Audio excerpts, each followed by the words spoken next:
So FIFA's insane level of greed is just continuing. Apparently now they're reviewing a proposal to expand the World Cup to 64 teams.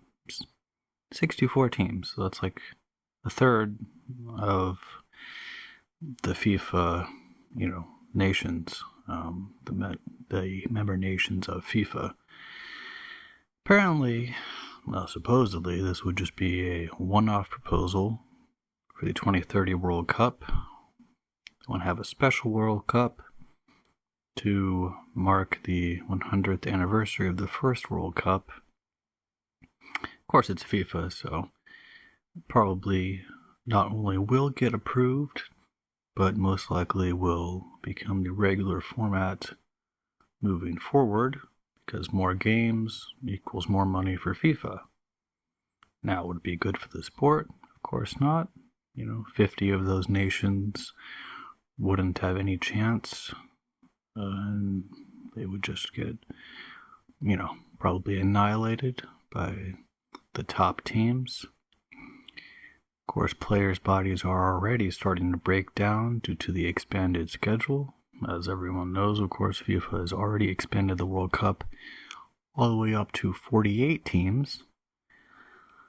And players are getting injured more and more often. But, FIFA, it's not even that FIFA doesn't, they don't care, but it's not even something they think about. The level of greed and corruption that are endemic in FIFA is just utterly ridiculous. If you just the already approved expansion to 48 teams is crazy for the same reasons that the proposed expansion to 64 teams would be crazy. Now,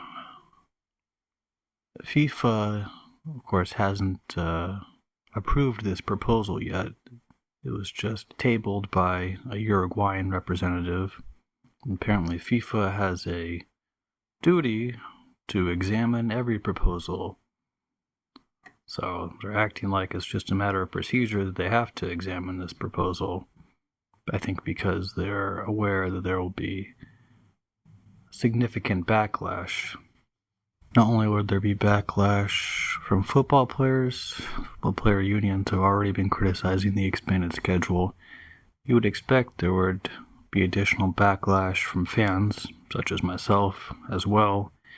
Perhaps even from some of the member associations. The sources at the meeting at which this proposal was raised say it was met with stunned silence.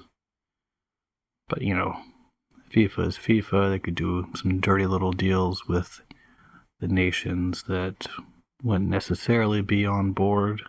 Some money gets thrown around.